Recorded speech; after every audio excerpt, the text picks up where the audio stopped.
Thanks for the heads up this morning, Cheryl. No worries. I just wanted to let you know that Kyle's coming instead. So Yeah. So you're wondering who's going to be there. Yeah, that's great. Hey, can you guys hear me? It's Jackie. Yeah, you bet. Yeah. Oh, yay. It worked. We could even see like your picture. You've got like a nice headshot. Yeah. Well, you know, time is of the essence. Yeah. That's a few years back. Great. I'm going to put myself on mute, Natalie, and I've got the agenda on my desktop and I'm using my phone for Zoom. Excellent. Thanks a lot. We've got 3 more minutes.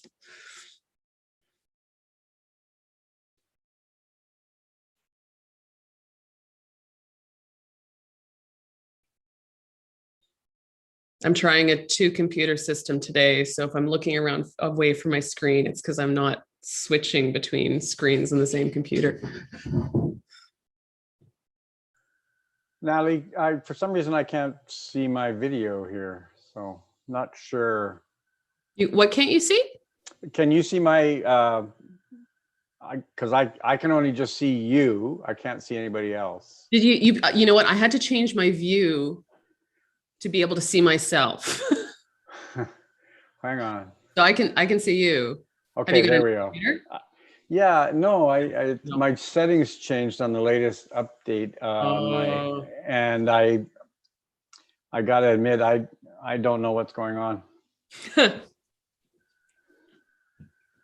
Well, as long as you can see our presenters, I think that's good, and I can see you. So, Sorry about that.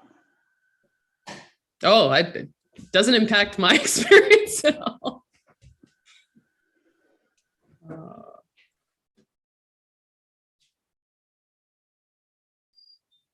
So I think it's the seniors committee first, and Barb's already here.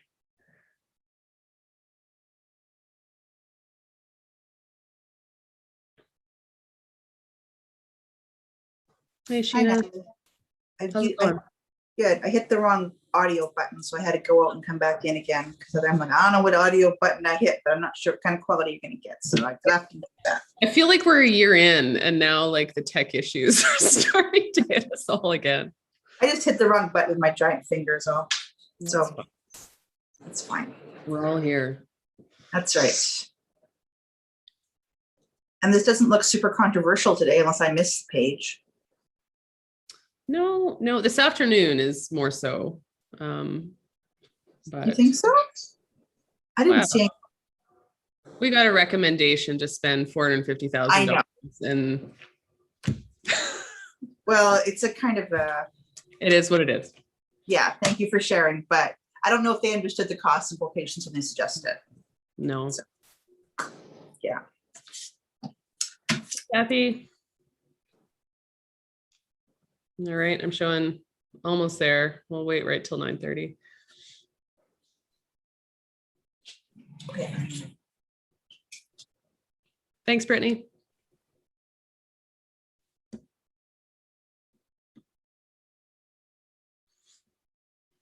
All right, I've got 9:30. So we've got Councillor Mackay and Councillor Hughes are both here, and additional members. We've got Mayor Herron and Councillor Hanson joining us. I think that's it.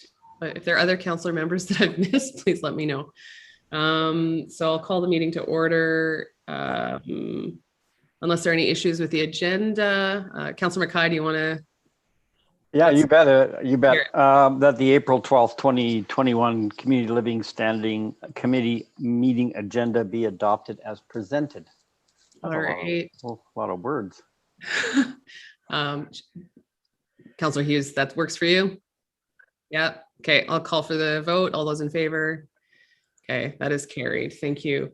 Appointments. Cheryl or Brittany, do we have anyone today? No, we don't. Okay, great, thank you. So on to the minutes of the March 8 minutes, unless there are any concerns, could I get a motion to accept or adopt those? Councillor Hughes? Sorry, I should have had it right in front of me at the moment. Just give me one more second. Okay, that the community living committee minutes of community living study committee minutes of March 8th be adopted as presented. Thank you. So I'll call for the vote. All those in favor? That is carried. Thank you. And on to advisory committee business. So the first item is just accepting all those minutes. So any questions on those? No. Councillor Hughes, did you want to make that motion as well? Sure. I don't want to keep up Mayor Herron though. She wants to make a motion. You know, I wanted to let her, okay, she's feeling okay. All right, don't steal your thunder, Mayor. I'm looking for the motion. Recommend that the Youth Advisory Committee adopted minutes of the October 21st, 2020 meeting, Youth Advisory Committee unadopted minutes of the March 3rd, 2021 meeting, Youth Advisory Committee unadopted minutes of the March 10th, 2021 meeting, Community Service Advisory Committee unadopted minutes of the March 23rd, 2021 meeting. Here is this information. Thank you. Councillor McKay, did you want to ask? No, you're good. Okay, I'll call for the vote. All those in favor? That is carried. Thank you. We're halfway through our agenda. Next up, we have Barbara Hahn from the Seniors Advisory Committee for the annual report and 21 priorities. Do we have, oh, there you are. Welcome. Are you getting used to these Zoom meetings? Slowly. Slowly. Me too. Me too. All right. So you've got a presentation for us? I do. Okay. So thank you for having me. I just wanted to tell you that I thought that we had a very successful and productive year last year with the Seniors Advisory Committee, despite there being a pandemic.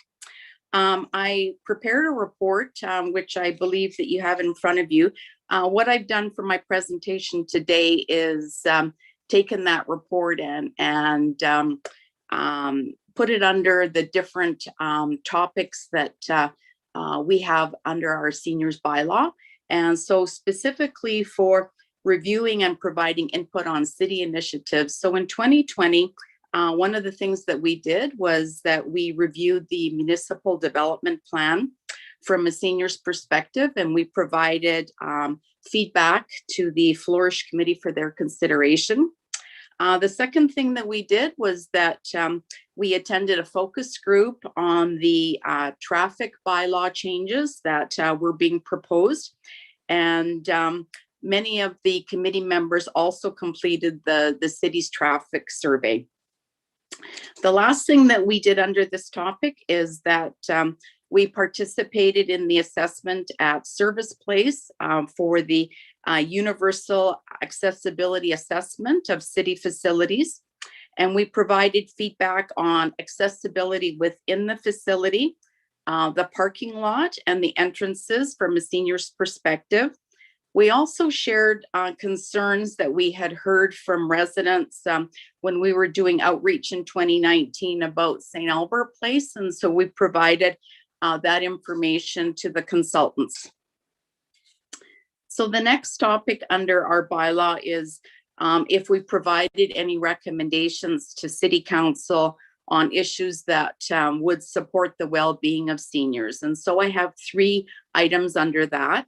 The first one is that we attended the February 6th council meeting and spoke in favor of Councillor Watkins' motion to provide the impact and the rationale for the reduced dog license costs for seniors 65 and over. The second thing that we did at that same council meeting, we also spoke in favor of Councillor Watkins' motion and provided the impact and rationale for free local transit for seniors 65 and over. And the last thing that we did was that we approved a motion to recommend that the city declare October the 1st, 2020 as the International Day of Older Persons in St. Albert. And we were pleased that the city made this proclamation on October the 1st. And our chair in 2020, Jeff Saunders, accepted the proclamation on behalf of our committee. And this proclamation now resides at Red Willow Place.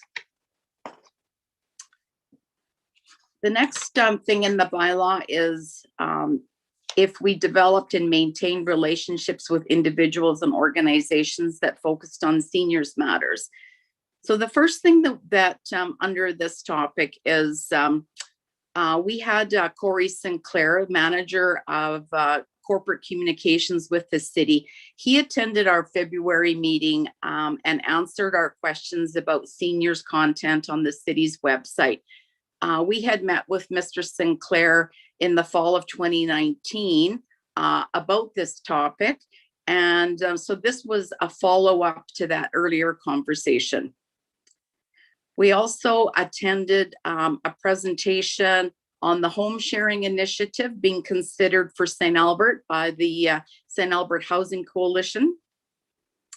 We also attended an interagency meeting for community-based organizations providing services to seniors and youths in St. Albert to find out which organizations are providing services and the challenges that they were facing because of COVID.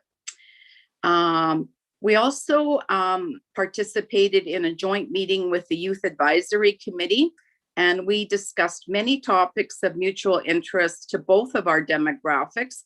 And those topics consisted of transit, affordable housing, mental health, and the impact that COVID-19 was having on seniors and youth in the community. And lastly, Jonna Grad, the executive director of the Seniors Association, attended our November meeting, and she shared the impact that COVID-19 was having on their organization. They had all received a grant, a federal grant, and were using the funds to do a survey asking seniors 50 and over to share how COVID-19 was impacting them. And the survey results are expected to provide a better understanding of what supports are needed for seniors in the future. And Ms. Grad had asked us to spread the word and to get as many seniors as possible living in St. Albert complete the survey. So the last thing is our priority for 2020. So we chose to work on the impact of COVID-19 on seniors in our community. And under that, we prepared a letter to council asking for the continued need for curbside pickup and senior shopping hours at local businesses. And we were happy to hear that our letter had been distributed to the chamber and to administration. We had requested that administration complete an awareness campaign on the sharing of sidewalks and the Red Willow Trail system. We had heard at one of our meetings that some seniors had almost been run over by children using their bikes and scooters. And so we felt that it would be important for administration to have more of a voice on this topic. And we were happy to see that that had happened. We, in our meetings, had agreed that the city needed to advocate for an AHS COVID-19 testing site in St. Albert, because we heard that seniors were having to travel a far distance to get this done, and we appreciated that that actually took place. We asked the city to consider implementing seniors hours at its facilities when they reopened, and we were happy to see that the library implemented that. We approved a motion to support council's decision to extend the mask bylaw till the end of the year. We suggested that the COVID-19 Recovery Task Force include a member of the Youth Advisory Committee. And we attended a virtual town hall by the Minister of Seniors and Housing and Dr. Hinshaw to hear the latest information on COVID-19 and its impact on seniors. And so our challenges for 2020 obviously was the fact that we were going through a pandemic, and we had a couple of our meetings canceled, but we all learned to use Zoom and were able to resume our meetings, and even met over the summer just because the fact that we were quite concerned about how the pandemic was impacting our seniors. We lost one of our members in last year, and that was because of a lack of reliable Wi-Fi in her building. And thought that one of our great opportunities is that we established a good working relationship with the Youth Advisory Committee, and we plan to meet annually. And just to say that we've already met so far this year, and our relationship is getting stronger all the time. And lastly, our priorities for this year. So we thought we would continue with the impact of COVID-19 on St. Albert seniors, but have more of a conversation and looking through the lens of what post-COVID would look like for seniors in St. Albert, and also look at what we could do in the future to be better prepared for seniors should something like this happen again. And our second priority is a joint project with the Youth Advisory Committee on creating more opportunities for intergenerational activities in St. Albert. So that's what we're going to try and focus on this year. Thank you. Any questions? It looks like Councillor Mackay has a question, so I'll leave it to him.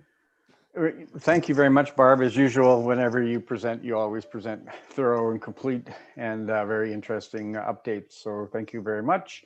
I'm interested in your last comment in relation to working with youth, and I witnessed that firsthand as well in relation to your co-meeting with the policing committee. Do you think that, I mean, I really applaud the efforts of both the youth committee and seniors committee in relation to reaching out to one another and seeing where you can help each other. But what about other committees? I mean, you've been on the library board, you're familiar with the Community Service Advisory Committee. Do you see more opportunities to work together across our advisory committees? Ken, as you know, we just recently met with the policing committee, and I thought we had a great meeting talking about a number of different topics, and so that was good. Some of the other committees, I'm not sure. We haven't bridged that or had that conversation yet about whether, you know, we would have a meeting with the environment committee or any of the other committees. I suppose if I don't know if maybe we felt the need to do that. I don't know. We learned a lot just by having the last two meetings that we did with the youth and with the policing committee, and so there's probably lots of opportunities to do that. But so far we haven't. Yeah, and part of it is there's a recommended motion towards the end around changing where we would actually recommend to council where we mandate a one meeting per year between the youth advisory and seniors. But I'm wondering whether there's not some benefit if we actually, other than an annual volunteer appreciation where we used to get together, but I think that maybe there's some strength maybe in actually having some cross meetings with groups. I mean, pardon me, all of our advisory committees, and I was just seeking your thoughts on that.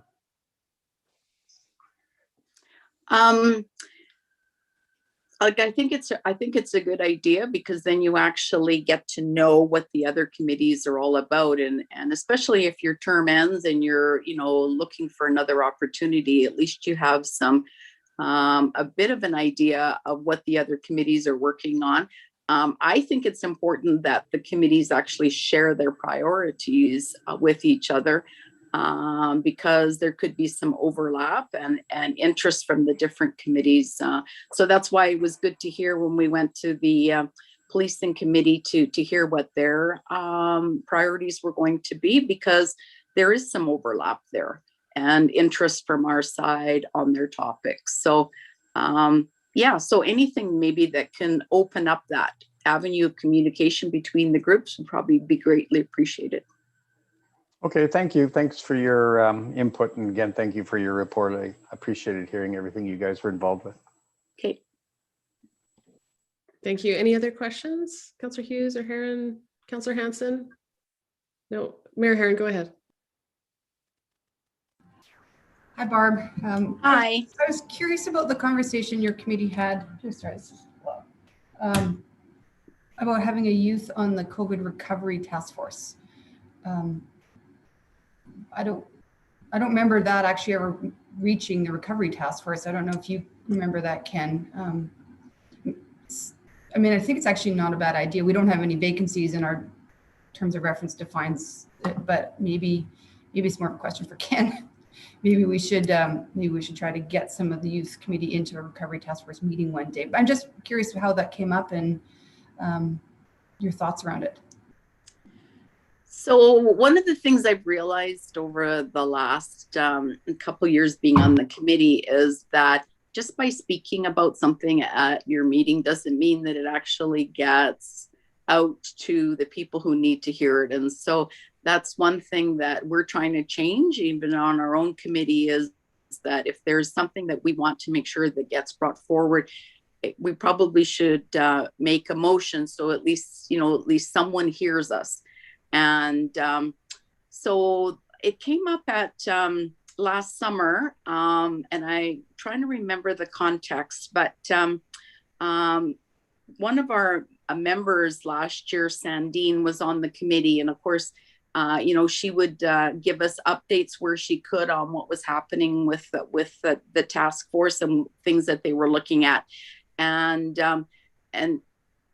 for some reason, someone brought up that, you know what, we think it would be a really good idea, because I think we looked at who was on the committee and what sort of part of the community that they actually were sort of representing, that there didn't seem to be anyone from that demographic on the committee. And I know Ruby and I attended earlier this year the discussion with the task force on their interim report.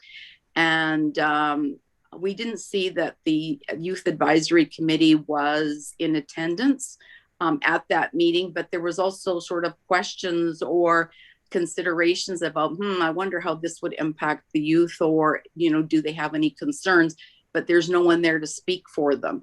And so I still think that it's a good idea. And if the opportunity presents itself, perhaps someone, maybe even not from the Youth Advisory Committee, but maybe someone who applied to be on and who didn't get on, that maybe has some time to sit, or at least to respond to questions, speaking on behalf of that demographic. I'm totally going to take this away from this meeting as a good thought. And to your earlier point about how to get some of the conversations that you have at your committee to the right place, making motions is a great idea. But I also think we've made changes internally. So today is a perfect example. All the committee minutes and agenda packages now hit this committee of council. And that has just recently been an internal change. So I think it's probably going to work a lot better. So I enjoyed your presentation. Great report. I really liked the pictures in your report too. It makes it look like you guys are really enjoying being on the Seniors Advisory Committee. And I remember sitting on some advisory committees before I got on council, and I loved it. It's a great way to get involved. So thank you. Thank you. Those are good answers. I'm pretty open about the fact that I would like to see more youth on all of our committees. I don't think they should be stuck in a corner. So it's really great hearing that recommendation from the Seniors Committee. My questions, it might be more for Mr. Hiltz or Mr. Lafleur. I know for the Seniors Committee, we budgeted something like $40,000 a year thereabouts to offer support. And I'm just bringing that off the top of my head. Just with the amount of support that's been needed over the last year, so with communications efforts, engagement efforts, and things like that, has that amount been enough to kind of cover, Corey coming to meetings or kind of the legislative support or comm support or whatnot? Are we doing okay in terms of being able to pay for staff coverage? Or is this something people are doing off the sides of their desks? Yeah, that's a good question, Councillor Jolly. I have not heard anything coming up from staff, from either from Strat Services Communication or from Community Services, but I see Paul and Katrina are both on the call. So Paul, if you'd like to jump in, or Katrina, on supports from either side. Thanks, David, and thanks, Councillor. No, we can totally handle that support, and any staff who attend evening meetings, we look at flexing their time that week, or if things are absolutely crazy, approving a little bit of overtime to keep our balances down. But everything is good, at least on our end and on the comms Strat Services side. Okay, thank you. And we're tracking all that, like the costs associated with the committees. Yeah, okay, that's great. I'm seeing another, Ms. Gunn Graham, did you have a comment about that as well? Thank you. And I think as with all committees and all work that we're doing, it's an addition, of course, to staff's time, but they're working very hard to balance and make sure that they provide the committees the support that they need. Okay, thank you. And my last question, I guess, would be for either Councillor Heron or Councillor Mackay, and kind of having to do with Barb's comments about the overlap. So is the COVID task recovery force kind of considering issues from a seniors lens, or has there been anything planned between the seniors committee and the task force? Yeah, Mayor Heron? Thought I was Councillor Heron, you just called me. I might have. I'm still drinking my coffee. I apologize. It sounded actually really good.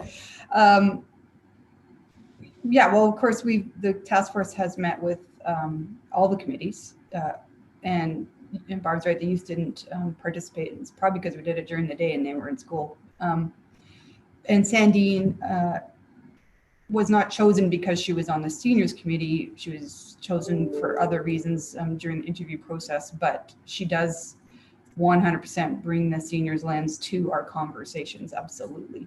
She's great at that. But as I said, takeaway is probably trying to figure out maybe how to reach out to the youth committee or any youth, BAM, or maybe even get a group of them in the future, because COVID has affected, I think COVID's affected the youth, well, very differently, but very, very strongly. And I think they've almost been forgotten about because they're not so much health at risk, although I think the variants are probably scaring them a little bit more, but their mental health and their need for their social interaction. And, especially those kids that are probably out of grade school, but, they're still living at home. I'm thinking about my own kids. There is zero opportunities for them to see their friends in person unless they want to be outside, and that did not work in the cold months of February. My daughter says to me all the time, she goes, "You get to see your best friend every day because we live under the same roof." Yeah. But she can't see her best friend, and the grade school kids are seeing their friends at school. Yeah. But there's an opportunity that we need to actually have a conversation with them. So both Ken and Jackie are listening right now. At our next recovery task force, we will bring this up and figure it out. Yeah. Thank you. Ken, you want to add to that? Well, just specifically to Chair Jolie's kind of question. Yeah, I mean, certainly in the recommendations that we've put forward, we recognize the social impacts as well as some of the fiscal and other impacts that we've seen on our businesses and our communities. So we are recognizing that. And it was interesting on the comment, and Barb might be able to expand a little bit more, but the issues that Mayor Heron just brought up around lack of socialization impacts were I noted in the minutes that those were similar for both seniors and also for our youth committee members. And so it's interesting how they impact, because seniors, and sorry, Barb, you can expand, you know, you don't get to see your family, or you're in a facility that doesn't allow access for regular activities. Whereas, as Mayor Herron described, you've got youth that are out of grade school and attending post-secondary for the first time, missing all of, maybe from my past, probably for the betterment, missing all the social activities associated to the first year, and other activities of socialization with friends, like Mayor Herron has identified. So I mean, that was one of the takeaways that I had from the minutes. So, and as it was also reiterated even in the policing committee discussion we had around the impacts we had. So, I mean, the COVID Recovery Task Force is looking at social issues impacting the community. It's how do we find a method of addressing them? Because we can offer a grant program for our businesses that would help a little bit, but you can't. How do you offer some of the similar health related benefits to our residents as well? I don't know, Barb, I spoke over some of your comments there, so. Can I just add to that? Yeah, absolutely. So when we met with the Youth Advisory Committee last year, we went around like a round table and talked about, you know, the impact of COVID on all of us. And I must admit that the youth, the strong message was a lot of them were feeling that loss of not being able to celebrate their graduation with their peers, and just that loss, exactly what Mayor Herron said about not being able to socialize with their friends.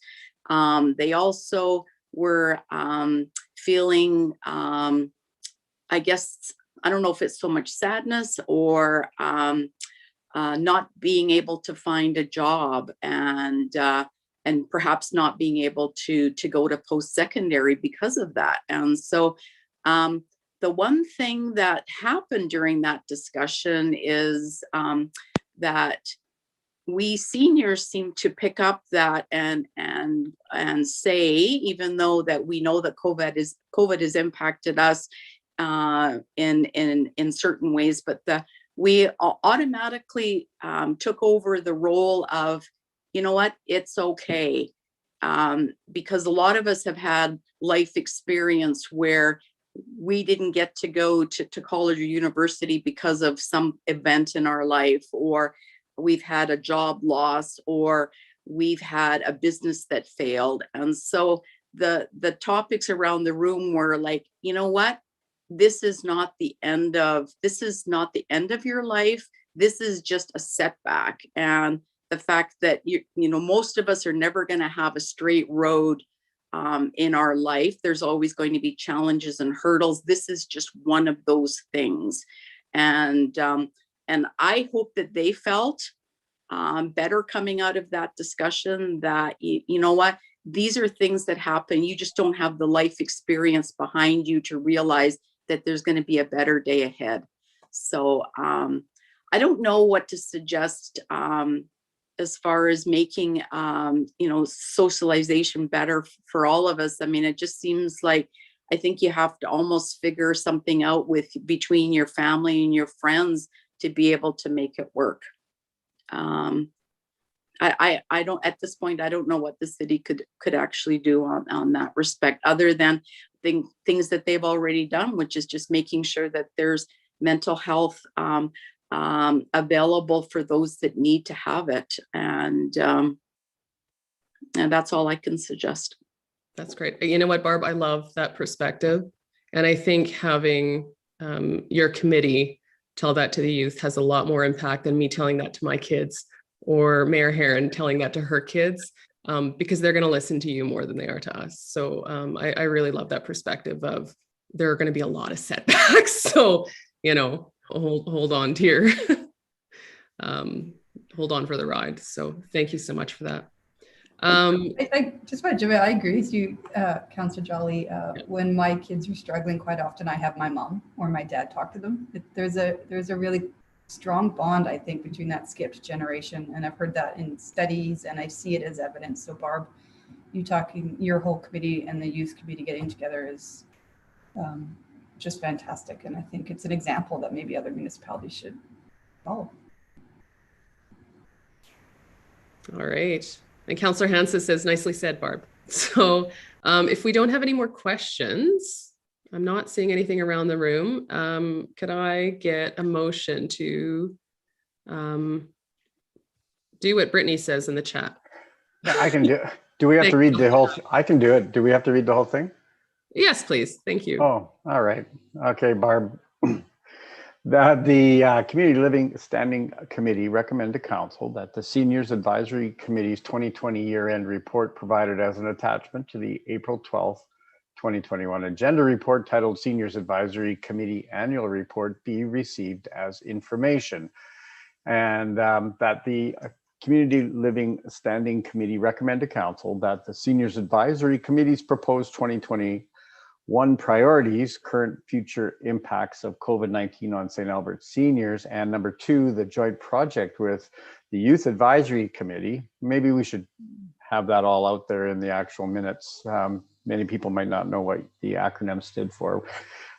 In creating an intergenerational opportunities for youth and seniors in St. Albert be received as information. Thank you. I'll accept that. Any comments before I call for the vote?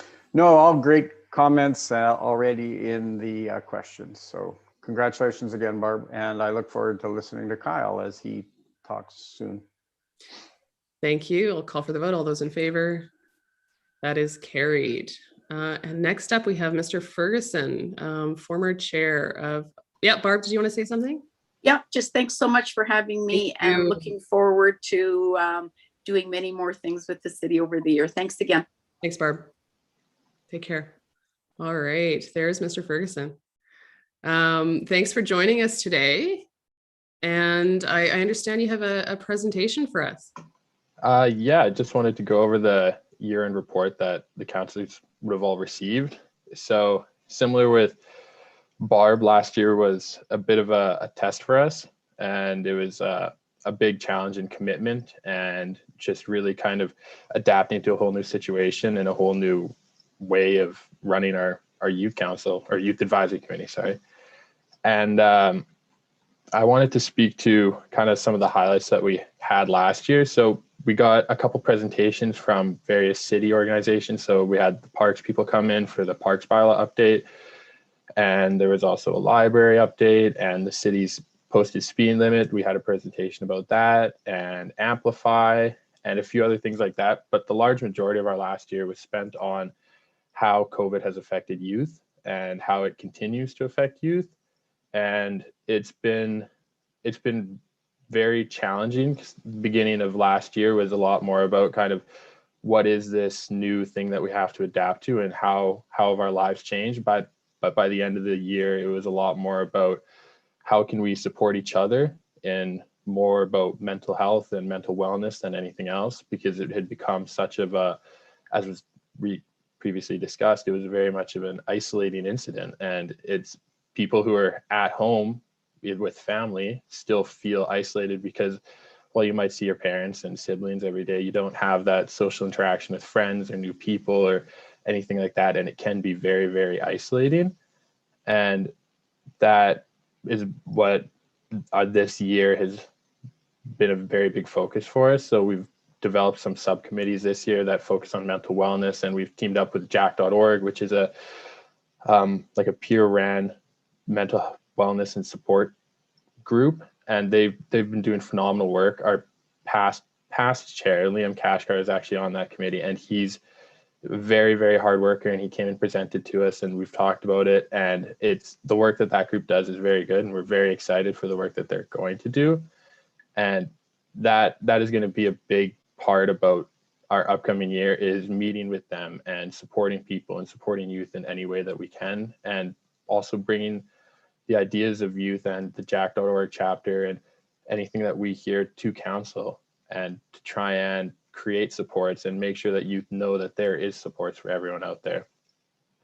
And then we also created a Cultivate the Conversation page, which I think is a very important step forward for us. And it has information about how youth can provide input on various things that we found interesting or that we want to bring back to council. And although I understand that a lot of youth aren't going to go onto a city-run website and provide input there, it also gives an opportunity for parents or other members of the community to say, is this something that can affect youth? And then it allows us to discuss it, because while we might not come up with it, anybody else can come up with ideas that affect youth, and it could create very good discussion. So I'm really excited to see where that Cultivate the Conversation page can go and the opportunities that it can provide to us.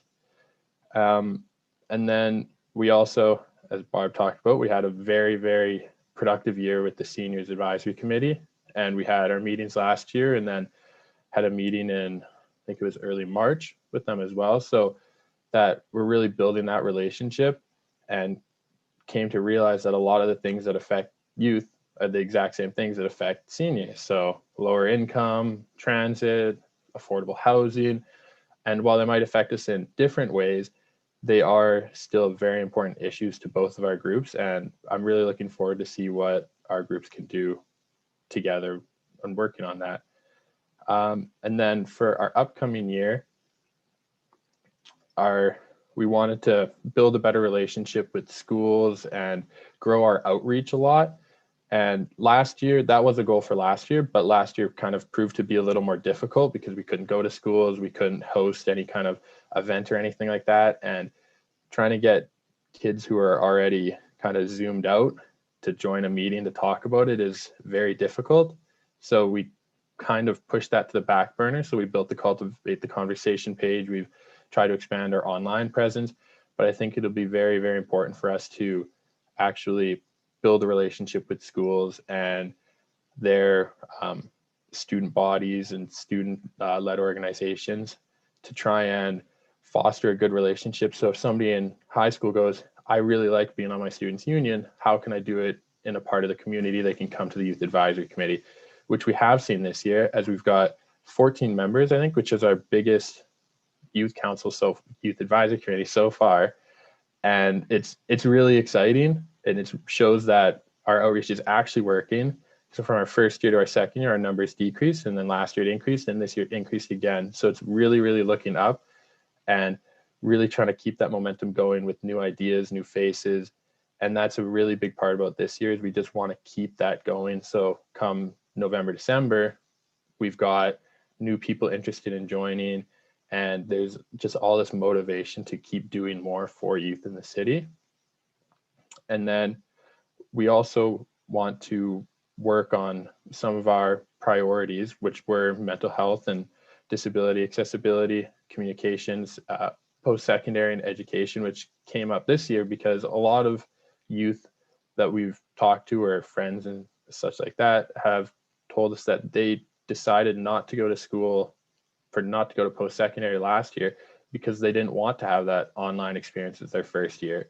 And speaking from my personal experience, I know that the first year of university is a little frightening, but it's also a very liberating and enjoyable experience. And if you lose that kind of social aspect to it, then you lose a whole lot of what university is for. So a lot of people decided that it's not worth going to school if the only thing I get is online classes every day.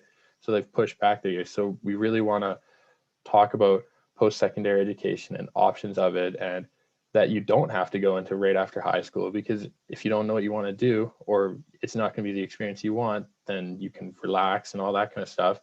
So that's a big thing about this year, is we want to get input about it and see what kind of action we can create around it. And then environment and recreation is also a priority for this year. And that is a very important thing for youth right now, is that outside is pretty much the only way that you can get recreation right now. And protecting that and having the opportunity to go cross-country skiing or this or that, or having trails that lead across the city, is always an amazing thing for any youth. And we really want to support that and champion any kind of change or protect it in any way that we can.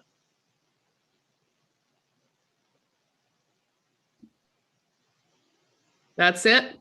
Yeah. So I wanted to No, that's great, Kyle. Thank you so much.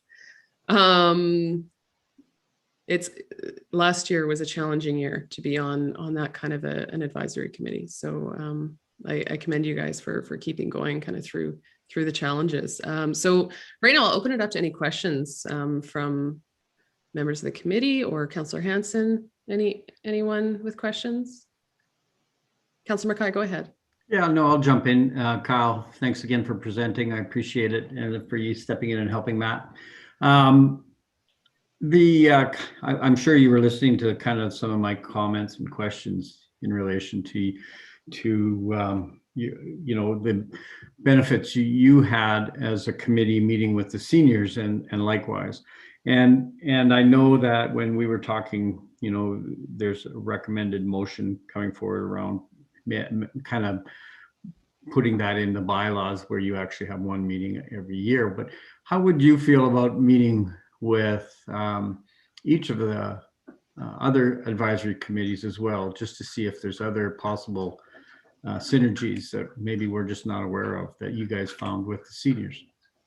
I think it's a really good idea. I was able to attend the policing committee meeting. I found it absolutely fascinating, and I was so happy I attended that. And then we also our subcommittee on environment and recreation has reached out to the environmental committee, and we're going to try and set up a joint meeting for that in a few weeks here. So I think there is a lot of opportunity for crossover between the committees, and I think it's a very pertinent area to explore. And I think having maybe not a joint meeting with every advisory committee, but reaching out and seeing who wants to meet and seeing the kind of areas and the crossover that we can have would be a great idea. All right. Thanks, Kyle. I mean, the other kind of question that came up was making sure that the youth voices are heard in some of our COVID recovery efforts. And I don't know whether you have specific thoughts on that, and I don't want to put you on the spot because I realize you're not speaking entirely for the committee. You're more talking for Kyle. But, you know, if there was one area that we could assist youth in relation to recovery, do you have anything that would be top of the mind? I realize that's also a difficult question just to answer right off the top of your head too. So I don't know of any action that could be taken immediately, but I think having a youth on the COVID recovery task force would be a very good thing. But at the same time, meetings during the day make it very, very hard for you to attend. So originally I started work and I wasn't able to attend this meeting, but fortunately I was able to get some time off to actually come here. But finding somebody to present in the middle of the day or go to a meeting is very, very difficult. I think that's a big barrier for us being able to have our voice on something like that. Yeah. Anyways, I appreciate it. Thanks again for taking some time off your work to come and present. I really appreciate that. Thanks, Kyle. And it was nice seeing you the other day too. Thank you. And you know what, Kyle, to your point about accessibility for youth and the barriers to youth participation, I think that's a really important takeaway. So I appreciate you touching on that, and for something for us to consider if we want youth involved, how we need to change how we do business. So that's a valuable takeaway. I've got a couple of questions. My first is kind of looking at your priorities for 2021. There's a lot on your plate. So kind of when I see that kind of priority list, I think of, you know, burnout and fatigue, that kind of thing. Is that something that the committee has discussed or that is a concern? I think it's always going to be a concern, especially now people are much less engaged or find it harder to stay engaged. But with our priorities, some of them were like finish the Cultivate the conversation page, which we were able to get out, and then a lot of outreach, which is more of a continuation from last year. So we did continue to grow our Instagram page, and that's something that's going to just kind of gradually happen. So it's not something that needs to be immediately tackled with action and action plans and such. And then building a relationship with schools is another thing that we started last year. We have a presentation. We've done a couple presentations to school groups.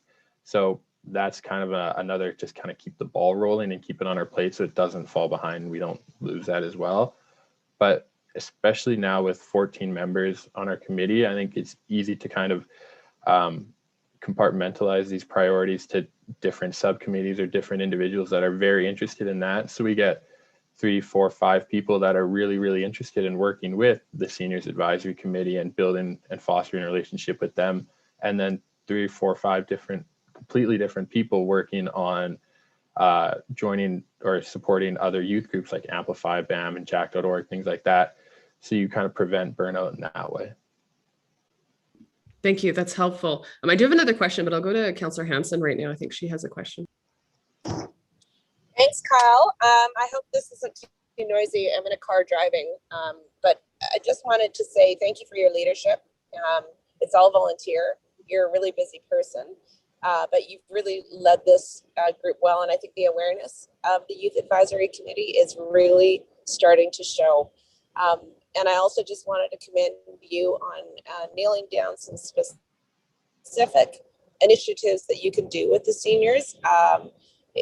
Listening to both groups today, there's obviously a will to work together and to make some changes in St. Albert that are beneficial to both. I just hope you understand how important that is to have the lens of both your groups and sharing that with us. It really helps us direct better and to find ways to recover from this task force. It would be great if you could present to our COVID recovery task force about the implications that you see through the lens of the youth. We sort of know it anecdotally, and we know lots of data, but to have it actually come from you or somebody from your group would be really awesome. So maybe we can arrange that. That's all I have to say. But again, really wonderful to hear your report, and thanks for all you do, and all of you. Thanks for all of the work that the youth does. Thanks, Councillor Hanson. And I guess my last question, it's kind of going into our next item on the agenda. Do you feel like the bylaw is a barrier to meeting with other committees? I haven't specifically read the bylaw and the wording of it, so I don't know if it directly prevents us from meeting with other committees or... It doesn't. So I'm just curious in terms of the recommendation that we add to this bylaw that you must meet with one particular committee. I'm just trying to get our staff are really busy, especially in an election year. So I'm just concerned about adding onto their plate for something that the committee can do regardless of whether there's a line item in the bylaw. Personally speaking, I don't think that would be a barrier to us putting it in the bylaws. I don't think would kind of encourage it more. Okay. If we wanted to meet with the Seniors Advisory or the Environment or which committee, we're going to do it, and we're going to try and do it in any way that we can. If there's no bylaws preventing it, then I don't see a reason for having to write it in that it has to happen. Okay, that's helpful. Thank you very much. Any other questions before we get a motion to accept this? No. Okay. Could I get a volunteer to read in that motion? Brittany's put it in the chat. Mayor Herron. I did the last one. You did the last one, Mayor Herron. Did you want to do this one? Brittany's got it in the chat.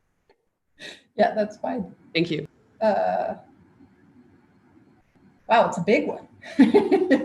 That the Community Living Standing Committee recommend to Council that the Youth Advisory Committee proposed 2021 priorities are A, finalize and publish the Cultivate the Conversation page. B, build a relationship with more schools to build a base in which to get feedback from the larger youth perspective. C, continue to work with groups like Amplify, BAM, and Jack.org to support youth in St. Albert. D, collaborate with the Seniors Advisory Committee to identify shared concerns to bring to Council. And E, work on projects of interest that pertain to the 4 subcommittees that were established: mental health and disability, accessibility, communication, post-secondary and education, and environment and recreation. And all that is received as information.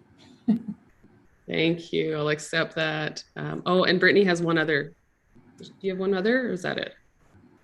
Oh, sorry. Yep. And that the Community Living Standing Committee recommend to Council that the Youth Advisory Committee's 2020 year-end report provided as an attachment to the April 12, 2021 agenda report titled Youth Advisory Committee Annual Report be received as information. Okay, I'll accept both of those. Any comments before I call for the vote? No, real quick, I didn't really jump in for questions, so I just want Kyle to know, and please pass on to the committee that, first of all, I enjoyed this conversation, and pass on thank you to the committee, and anything else that council can do to support you guys. We're always here to listen, so I appreciate the perspective and the engagement that we can try to build on. Thank you. Not seeing anyone else, so I will call for the vote. All those in favor, and that carries. Thank you. And thank you so much, Kyle, for taking the time out of your day to come speak with us. Thank you so much for having me.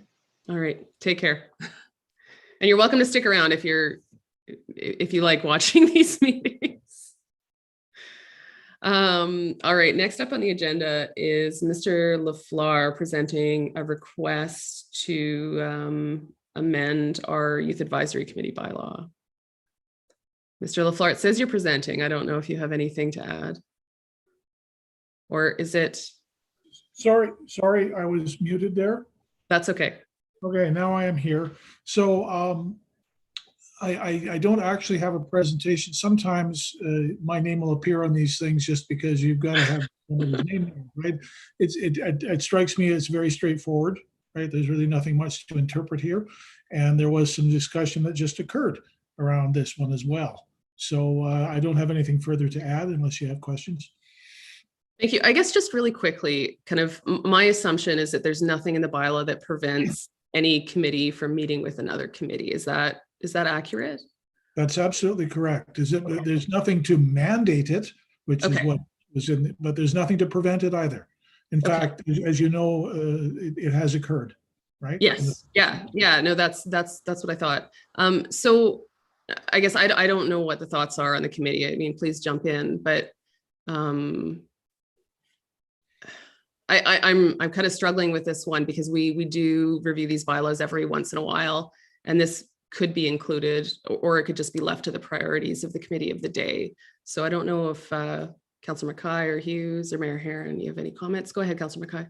Yeah, I'm sorry. I'm having trouble with my camera here. I'm not sure, so I apologize. You're green, but we can see you. Yeah. Well, yeah. Sorry, I don't know. I'm not sure what's happening. But you could sense from my questions that I'm following the same kind of route I think you're going now.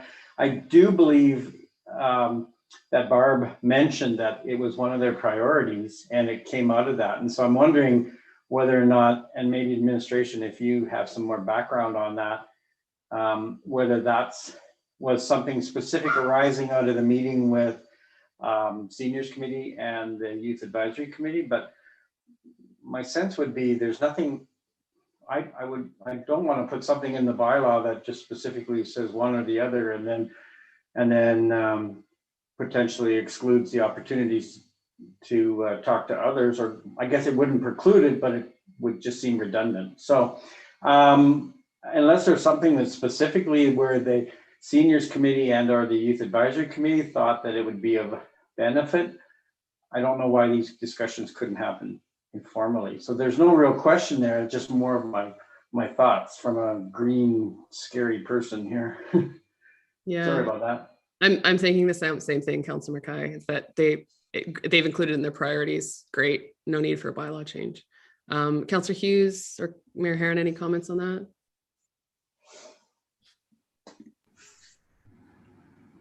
And Councillor Hanson just put in the chat that she doesn't think the bylaw needs to be changed. So thank you. I'm just echoing all that. That's all. Okay, thanks. Councillor Hughes, any comments? Kind of same page?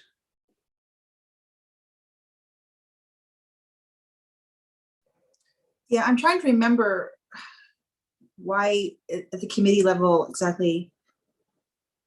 I think it was brought forward as a recommendation to have this done. I'm just trying to remember the background on that. And for whatever reason, it's coming in as a complete blank. But I'm willing to go either way.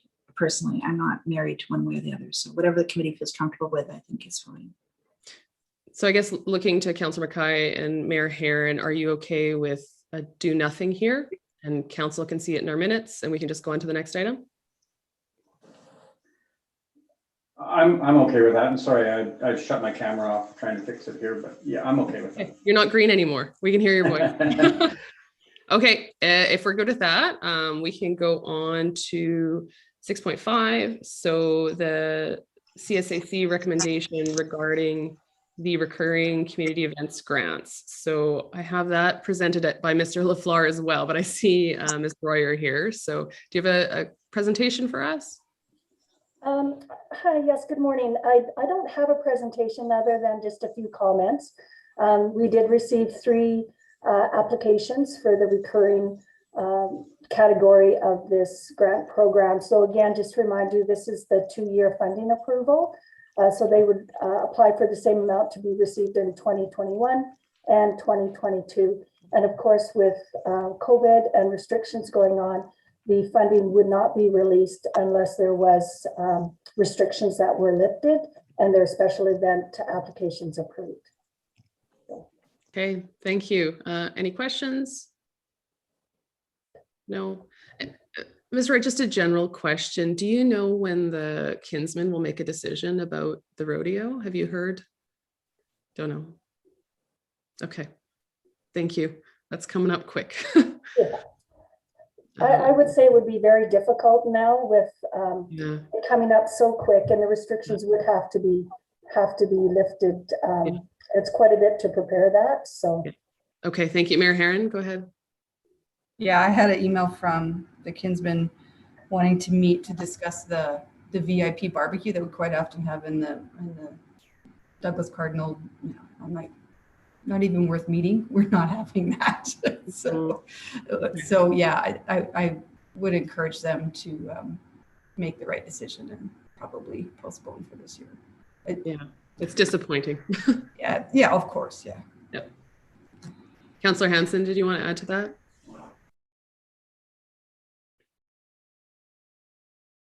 Maybe. Does anyone know if her hand was? Oh, Yeah, no, sorry. I was just a little different on the phone and on my desktop. Just to Anna, did the St. Albert Christian Ministerial Association, I know they applied for this grant before and it sounded like a really wonderful event at the Arden, sort of a community sing-along, but were they able to do that this past year at all? And if they didn't, did they have money already in their budget for last year, like Christmas 2020? Yeah, that's a good question. No, they were unable to do that. I know they had planned to apply last year, but then pulled that application. Most of the funding does come from the city as far as what they need to book the Arden Theatre. So that's sort of the majority of their request from the city. And they really do have minimal funds in their budget. So it's not that they would have an abundance of funding to be able to then fund again for future years.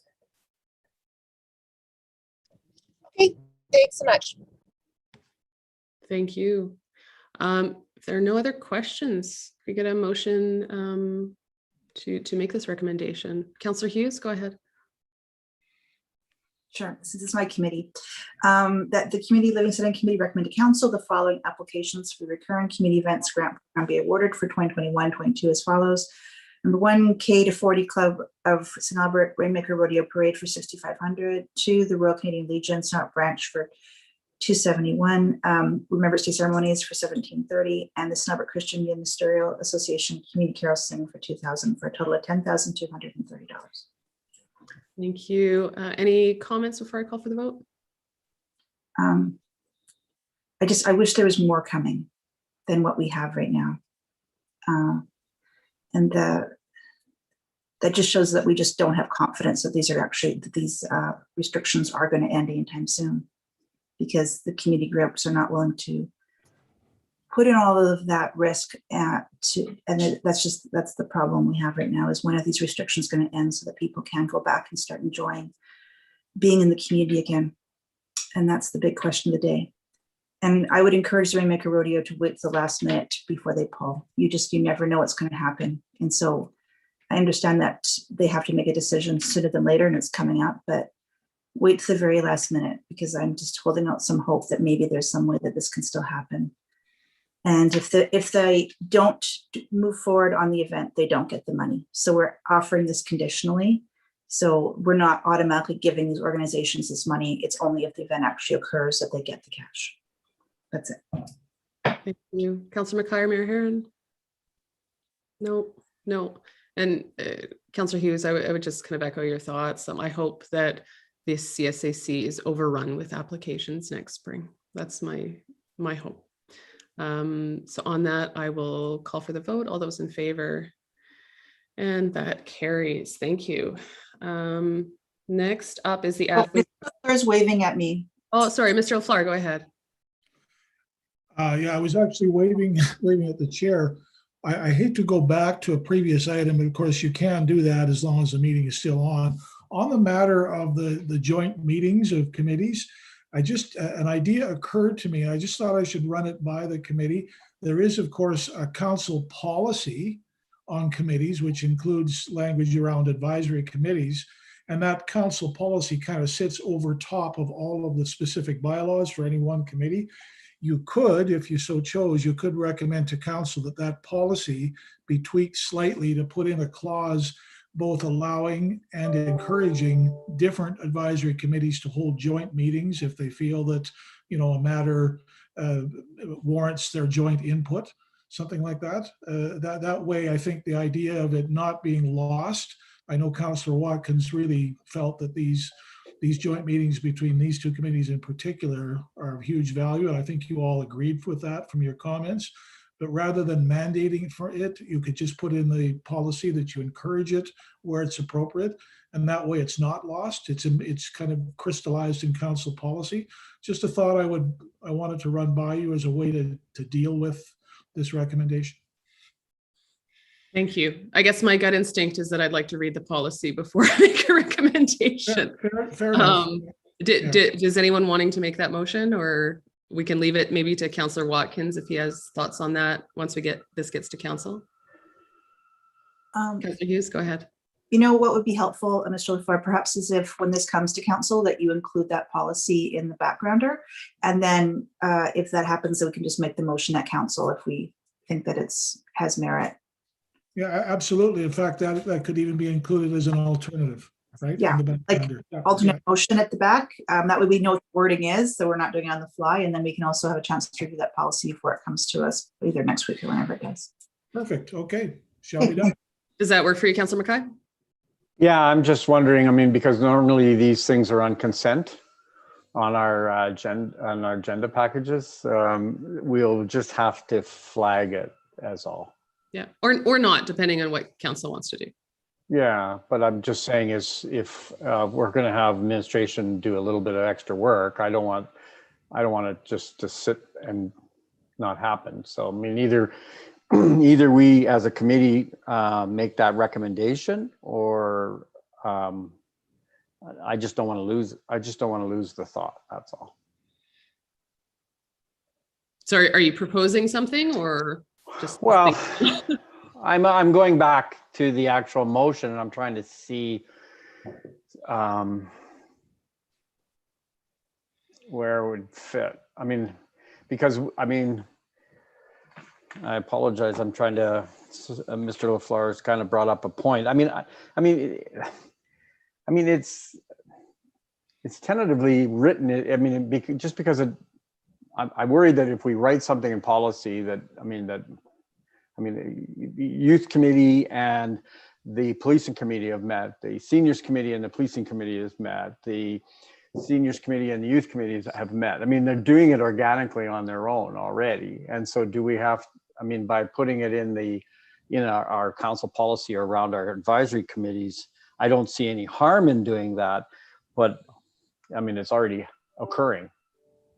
So I'm just trying to go back. We could go back to 6.4 and make an amendment on the fly, Mr. LaFleur, where we just request that it be kind of put in the council policy around our advisory committee. Councillor Mackay, might I just suggest that kind of like Councillor Hughes was saying, Mr. LaFleur can just include the policy, like no extra work is required, just include the policy as kind of additional background information. We can put it on consent, and if anyone wants to pull it, they can. Does that, I'm seeing a nod from Councillor Hughes. So then you can read everything, and then if you want to pull it from consent, or any one of us, you can do that at that time. Yeah, I'm not against it. You can tell that I'm thinking and talking at the same time, which is always dangerous. But I'm more worried that I don't want administration to do a bunch of extra work and then have it sit on consent and not get pulled, right? And I guess if it sits on a consent, does it automatic? I mean, it's an alternative motion. It's not the main motion, so. So if it goes on consent and it's not pulled, then it just automatically just stays the way it is currently, right? Yes. So that's all I'm thinking about as I'm trying to kind of weigh the options here. Okay, I guess to Mr. LaFleur, is it a lot of work to like write an alternative and add that policy to the package? No, it's not a lot of work at all. Okay. Okay. There you go. That's good. Just Okay. Leave it as is then. Perfect. Thank you. All right. So I believe this is our last one. We've got Miss Royer again for the athlete and artist development grant that we've talked about so much over the last year. Do you have any presentation for us today? Thank you, Madam Chair. No, I don't have a formal presentation. I just did want to comment that the item is coming forward just to complete that process initiated by a decision of council back in December. And that was to discontinue with this program moving forward. So again, it's just completing that process by prompting the motion to rescind the policy. Thank you. And I think I would add that we took it off the service levels last week. Is that Correct. right? Okay. Can we get a motion to get that done? Councillor Mackay, do you want to do that so you can add comments? Yeah, Go ahead. For sure. That the Community Living Standing Committee recommend to council that policy C-CS-01 athlete and artist development grant be rescinded. Okay, I will accept that. Any opening comments? Well, I mean, you've already identified that we pulled it off. We pulled it off over some of the COVID cash crunch that municipality was feeling, although it was a minor amount. And also we did talk about, we just did pull it off of our service inventory. My only comment is that, I mean, from my time sitting on the Community Service Advisory Committee and Board is that, I mean, yes, 750 here and all that, it did provide some relief for some of our local athletes and artists. And I mean, those impacts sometimes cover just even registration fees. It allayed some of the travel costs. So I guess my only concern would be, would these individuals then see it as having to come to council directly and kind of make their case for some additional funding to attend either for the actual specific athlete or the event, where we also part A or part B, sorry, and I can never remember which one was also for actually the competitions or the events that we would hold locally. So I worry that potentially by doing this, by taking it completely off the books, we will be forcing people to come directly to council to make their case, because we have nothing replacing it. So that's my comments and concerns. Thank you. Councillor Hughes or Mayor Heron? Mayor Heron, go ahead. Are we in debate? Yes. Yeah, okay, just making I'm totally supportive of rescinding this. I think I've been on council pre this grant, during this grant, and now post. And pre this grant, we never had people coming to council. I don't remember why it was brought in, to tell you the truth. But the reason I'm supportive of rescinding it is twofold. One is I believe this is a service level that is unique, that you don't see other municipalities. This isn't a service that is universal across all cities. It's kind of unique in St. Albert. But more than anything, this was never really based on financial need. If you applied, you could get it. And I'm completely supportive, Councillor Mackay, of helping those in financial need of achieve these things, but quite often that wasn't the case. You know, you would see names on there and you know the families, and so I'd love to see a program that was really focused on need more than just cuts, which is what this was. So cognizant, Councillor Mackay, that there might be a gap, but this policy probably was the wrong way to fill that gap. That's all. Thank you. Councillor Hughes, any comments? No, I have nothing. Councillor Mackay, anything to close? No, I just remind Mayor Herron that this is a kind of a leftover from the Games Legacy grant that we had. And I think that it was a good program. I'm not disagreeing with any of your rationale. I'm just wanting to raise it as a concern and a possibility. And I would eventually, I can see us looking at something when we pull past the pandemic here, and maybe into something in next term, or likewise where we look at how do we best support, because we just had a conversation around how do we support our youth and some of our residents, and I see this as another opportunity. But at this particular time, I don't see it as having a really big impact, and so I'll support it. Thank you. I'll call for the vote. All those in favor? And that's carried. And Mayor Herron thought we would finish early, so you were right. Good call. Thank you everyone for coming out this morning, and I suspect I'll see a lot of you this afternoon. So thank you. Meeting adjourned. It's a good thing. Thank you. It's a good thing we finished early, because for whatever reason, somebody put a meeting in my calendar for 11. Perfect. Time for a coffee.